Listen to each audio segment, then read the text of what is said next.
ظاہری طور پر ہمیں شاید یہاں جو ایسے ممالک جہاں پر مسلمانوں کی اکثریت ہے،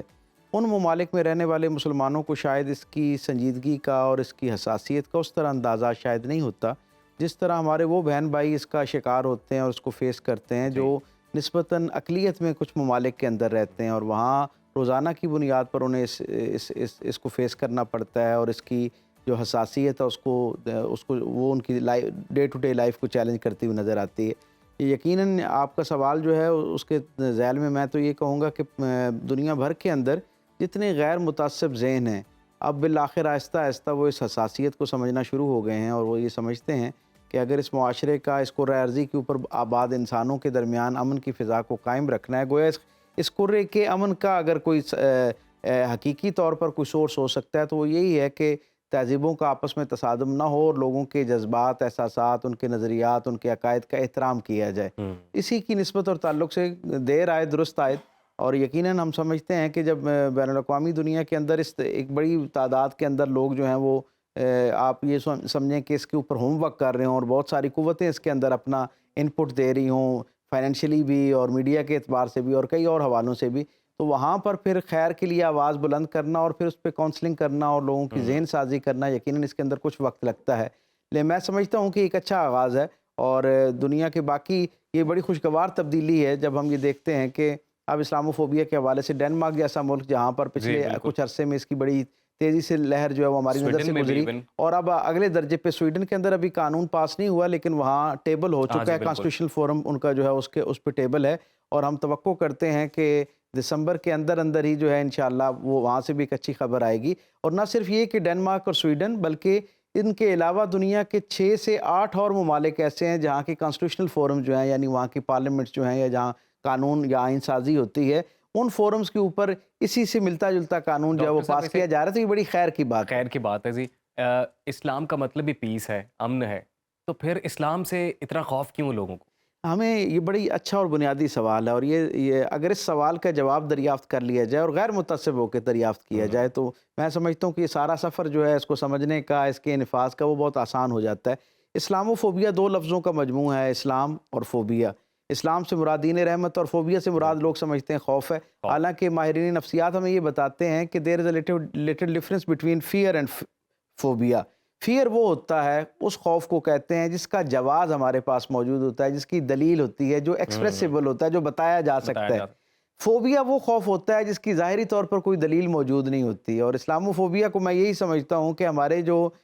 ویسٹ میں رہنے والے جو دوست احباب ہیں جو ہم سے خوف زدہ رہتے ہیں، جب ہم ان سے پوچھتے ہیں کہ اسلام سے آپ کو کیا خوف ہے تو ان کے پاس چند خدشات اور چند مفروضوں کے علاوہ اور کوئی چیز نہیں نہیں ہوتی ہے، ہوتے۔ ایک بات۔ دوسرا میں یہ دیکھتا ہوں کہ ظاہری طور پر تو یہ ٹرم جو ہے یہ ارلی 90s میں ایک ویسٹرن اسکالر نے اپنی کتاب میں اس کو 12-13 مرتبہ لکھا، ہوں، اور وہاں سے یہ ٹرم پھر متعارف ہوتی گئی، اور پھر اس کو میڈیا نے بائی کر لیا، اور ویسٹرن میڈیا نے اس پہ پھر بہت جتنا ہو سکتا تھا اتنا ڈھول پیٹا، لیکن ریالٹی یہ ہے کہ وہ اسلاموفوبیا کی جو اپنی تاریخ ہے نا، میں سمجھتا ہوں یہ آج خود اتنی ہی پرانی ہے جتنی خود اسلام کی تاریخ پرانی ہے، ہوں، اور یہ جو اسلاموفوبیا ہے نا یہ بہت احتیاط کے ساتھ، اور ایک طالب علم کے طور پہ جو میں سمجھ پایا وہ یہ ہے کہ اسلاموفوبیا بیسیکلی اسلام کا خوف نہیں ہے، صحیح، اسلام کے غالب آنے کا غالب آنے خوف کا ہے۔ خوف ہے، بالکل۔ سو دنیا بھر کے اندر ان تک نہ جانے کیوں یہ ایک نیریٹو بلڈ کر دیا گیا کہ اگر اسلام جو ہے وہ غالب آ گیا اور وہ بطور ایک نظم زندگی گزارنے کے ایک طریقے کے طور پر، اسلوب کے طور پر، دوسرے لفظوں میں گورنمنٹ یا پالیٹکس کا حصہ بن جائے گا، ہوں،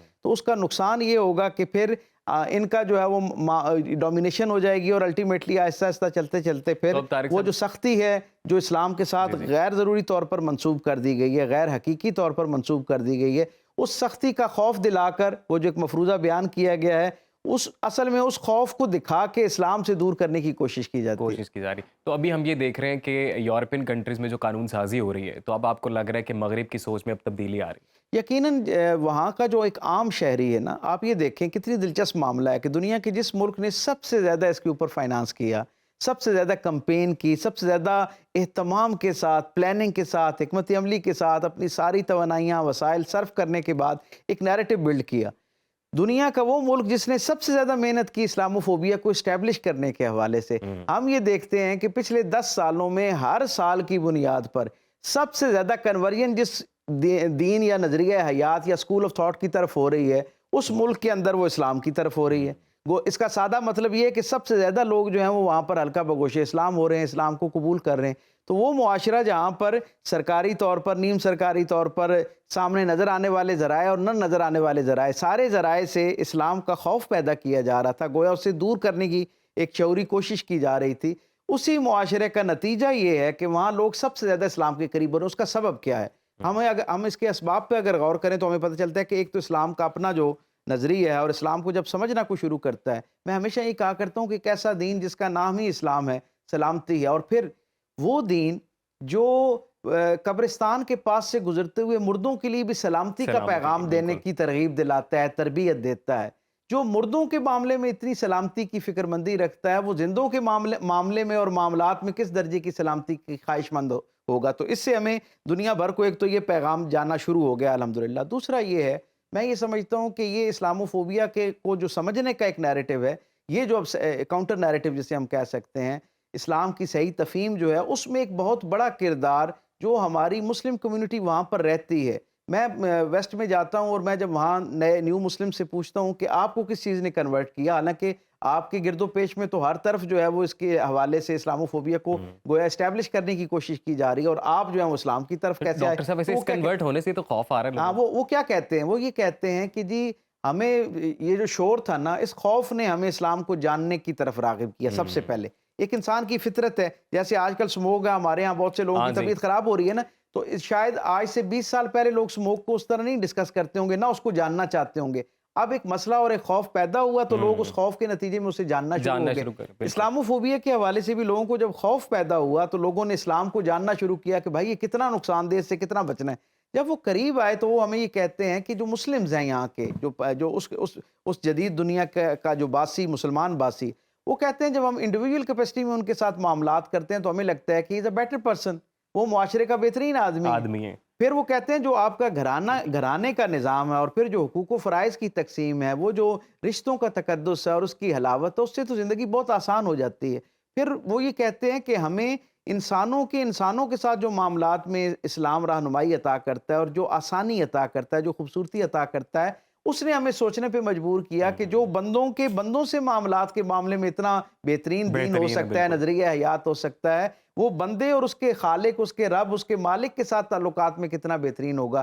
نتیجتاً کنورژن ہونا شروع ہوگی. آپ یہ دیکھیں جب ویسٹ میں وہاں جو اس پہ کام کرنے والے لوگ ہیں اسلاموفوبیا پر, وہ یہ کہتے ہیں کہ ہم اتنی محنت کر رہے ہیں اسلاموفوبیا کو یعنی پھیلانے کے حوالے سے, اور پھر بھی جو ہے نا اتنی دنیا جو ہے وہ اسلام کے دائرے رحمت کے اندر داخل ہو رہی ہے, تو اس کا سبب کیا ہے؟ تو وہ آگے سے جواب میں پتہ ہے کیا کہتے ہیں اپنے لوگوں کو, وہ یہ کہتے ہیں کہ اگر ہم اتنا نیریٹو بھی بلڈ نہ کرتے تو آپ تصور کرتے کہ کتنی تیز رفتاری کے ساتھ, گویا وہ کہتے ہیں کہ اگر یہ بند نہ باندھا جاتا